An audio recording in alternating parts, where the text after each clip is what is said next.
প্রিয় শিক্ষার্থী, আজ আমরা 2025 সালের এসএসসি পরীক্ষার্থীদের জন্য 2024 সালে অনুষ্ঠিত ক্যাডেট কলেজের প্রশ্ন সলভ করার চেষ্টা করব। আজ আমরা উচ্চতর গণিতের এমসিকিউ প্রশ্নটা সলভ করব। চলুন আমরা শুরু করি। শুরুতে আমরা প্রশ্নটা একটু দেখে নিই। আপনারা এই ভিডিওটা দেখার সময় আপনাদের একটা প্রশ্ন সাথে নিয়ে নিতে পারেন, অথবা আপনারা এই প্রশ্নটা স্ক্রিনশট নিয়ে নিতে পারেন, তাহলে আপনারা বসে বসে সাথে সাথে করতে পারবেন। আমরা একটা ছবি দেখে নিয়েছি।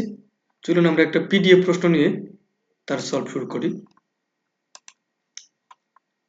যে আমরা একটা প্রশ্ন নেওয়া শুরু করলাম। আমরা একটা প্রশ্নটা একটু দেখে নিই। আপনি একটু প্রশ্নটা একটু দেখুন, আমরা দেখি কিভাবে এটা সলভ করা যায়। তার আগে আপনি একটু খাতা কলম নিয়ে বসে যান।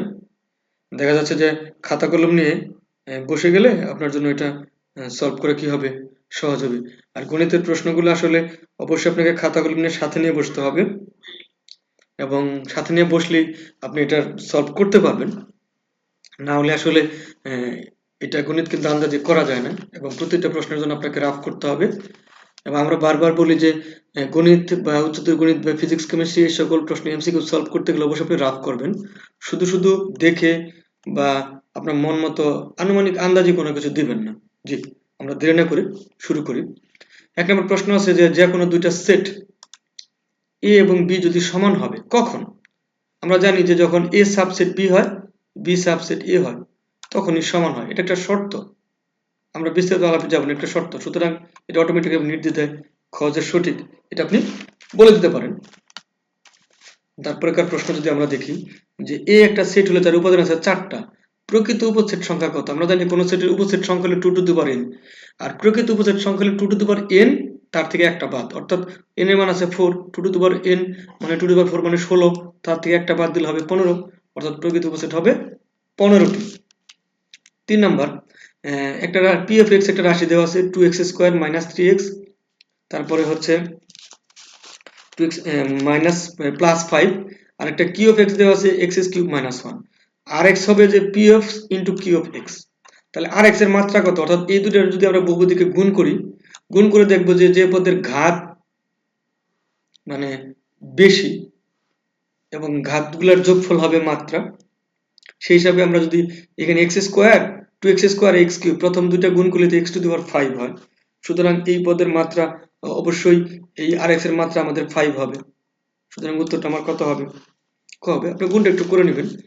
আর এক্স বহুপদীর এক্স মুক্ত পদ কত? অর্থাৎ P of X Q of X কে যদি আপনি গুণ করলে এমন একটা জায়গা পাবেন যেখানে আর কি থাকবে না, এক্স থাকবে না।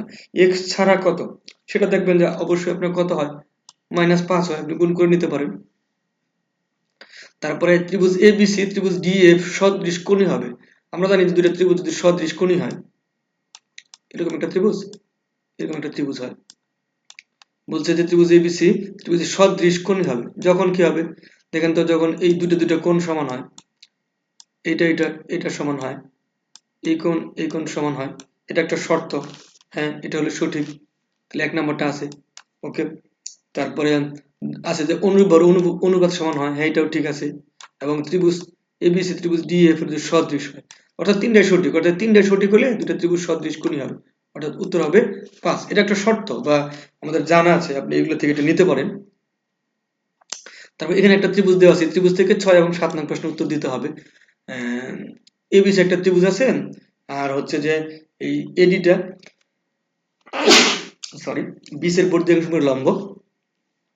তাহলে বলছে যে বিসি এর উপর এসি এর লম্ব বিক্ষেপ, এই বিসি এর উপরে এসি এর লম্ব বিক্ষেপ এই হলো সিডি। এটা সরাসরি সূত্র থেকেও করা যায়, বা আপনারা যারা পড়েছেন হায়ার ম্যাথের প্রথম দিকের চ্যাপ্টার 3 এ যে উপপাদ্যগুলো আছে সেখান থেকে আসে। যদি বিসি এর উপর এসি এর লম্ব বিক্ষেপ 0 হয়, অর্থাৎ দেখে এই যে বিসি এর উপর, এটা হলো বিসি, এটা হলো এসি, লম্ব 0 কখন হবে? যখন এটা এই জায়গায় থাকবে, অর্থাৎ তার মানে কি সি এবং ডি এর কোনো দূরত্ব থাকবে না, অর্থাৎ তখন এটা কত হবে, এই সিটা যদি এখানে চলে আসে এটা সমকোণী ত্রিভুজ হয়ে যাবে, ওকে। একইভাবে যদি x কোণ 30 ডিগ্রি হয় তবে x এর সম্পূরক কোণ কত? এটা আলাদা। এক্স একটা কোণ যার মান যদি 30 ডিগ্রি হয়, এটা যদি 30 ডিগ্রি হয় তাহলে এর সম্পূরক কোণ কত হবে? দেখেন সম্পূরক কোণ আমরা জানি যে দুইটা কোণের যোগফল যদি 180 ডিগ্রি হয় তখন একটা সম্পূরক কোণ বলা হয়। এটা যদি 30 হয় এটা কত থাকবে? দুইটা 180, 180 30 বাদ দিলে 50, 150 এর অর্ধেক কত হবে তাহলে 75, অর্থাৎ এর উত্তর হবে 75। তারপরে 3x square minus 2x minus 5 সমীকরণ মূলগুলো কেমন হবে? আমরা জানি কোন একটা সমীকরণ মূলগুলো নির্ভর করে তার এরকম নিশ্চয়কের উপরে, অর্থাৎ b স্কোয়ার মাইনাস 4ac এর উপরে। এখানে b এর মান হচ্ছে -2, c এর মান হচ্ছে -5, এর মান হচ্ছে 3, তার মানে b স্কোয়ার মানে -2 হোল স্কোয়ার মানে 4, তারপরে -4 এর মান হচ্ছে 3, 3 4 12, c হচ্ছে -5, তাহলে গুণ করলে মাইনাস মাইনাসে প্লাস হয়ে যায়। তার মানে হচ্ছে আমার কত হয়, এই কত হয় 3 15 45 আর সাথে 3 5 15, 15 দিয়ে 4 60, আর এখানে আছে 4 মানে 64 হয়। সরি 64 না কত হয় একটু যোগ বিয়োগ করে দেখবেন। তারপরও 64 যদি হয় তাহলে 64 রুট করলে 8 হয়, যা একটা পূর্ণবর্গ। যেহেতু নিশ্চয় একটা পূর্ণবর্গ এবং 0-র চেয়ে বড় হয় সেক্ষেত্রে মূলগুলা কি হয়? বাস্তব হবে, অসমান হবে, মূলদ হবে। আমরা জানেন যে আমরা এই যে দুই চলক বিশিষ্ট একঘাত সমীকরণের আদর্শরূপ ax square plus bx plus c সমান 0, এই সমীকরণের মূলগুলার আদর্শরূপগুলা কি কি হয় নিশ্চয়কের উপর ডিপেন্ড করে। b স্কোয়ার মাইনাস 4ac শূন্য চেয়ে বড় এবং পূর্ণবর্গ যদি হয় সেক্ষেত্রে মূলগুলো হবে বাস্তব, অসমান, মূলদ। আর যদি শূন্যর চেয়ে বড় হয় নিশ্চয়ক এবং অমূলদ মানে পূর্ণবর্গ না হয় সেগুলো মূলগুলো কি হবে? এই যে বাস্তব, অসমান এবং অমূলদ হবে। তারপরে যদি নিশ্চয়কটা 0 হয় তাহলে মূলগুলা কি হয়? বাস্তব এবং সমান হয়। আর যদি নিশ্চয়কটা শূন্যর চেয়ে কম হয়, ছোট হয়, তাহলে অবাস্তব হয়। এই চারটা শর্ত আমরা জানি, সুতরাং প্রথমটা সঠিক হবে।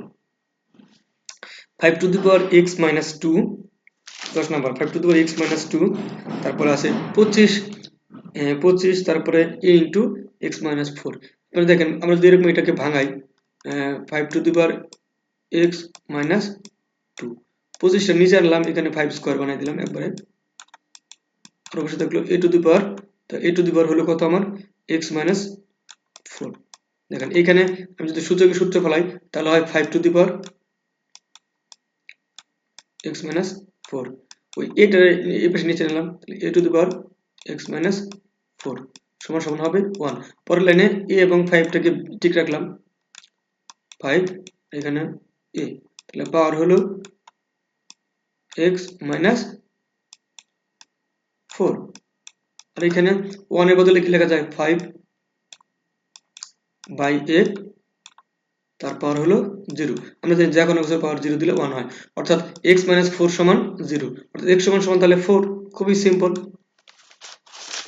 এরপর হচ্ছে 11 নম্বর। 11 নম্বরটা দেখেন যে a plus ar plus ar square plus ar cube up to 30 কি? এটা আমরা জানি একটা অসীমিত গুণোত্তর ধারা। ওকে, গুণোত্তরের সমষ্টি সবসময় থাকবে যদি r এর মান অ্যাবসলিউট ভ্যালু অফ r এর মান লেস দ্যান 1, অর্থাৎ r এর মান -1 থেকে বড় হয়, 1 এর চেয়ে ছোট হয়, তবে অসীমিত সমষ্টি থাকবে। সুতরাং এটাও ঠিক না, বলতে অসীমিত সমষ্টি থাকবে না। হ্যাঁ, এটা সঠিক, অসীমিত সমষ্টি থাকবে না যদি এটাও হয়, অর্থাৎ কি সবগুলোই সঠিক, অর্থাৎ 1 নাম্বার যদি সঠিক হয় 2 নাম্বার তো এমনিতেই সঠিক হয়। সুতরাং উত্তর 3টাই সঠিক। -1230 কোন চতুর্ভুজে অবস্থান করে? দেখেন আমরা যদি একটু চিন্তা করি, 1230 একটু মুছে নিলাম, আপনারা খাতায় রাফ করবেন। অর্থাৎ এরকম একটা চতুর্ভাগ আঁকলাম,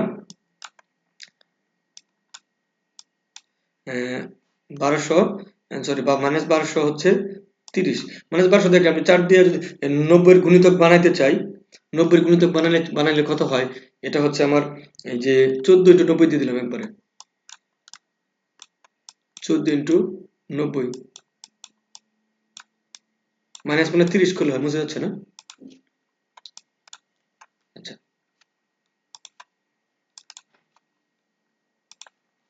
তো -1200 থেকে আমার একটু মুছে যাচ্ছে।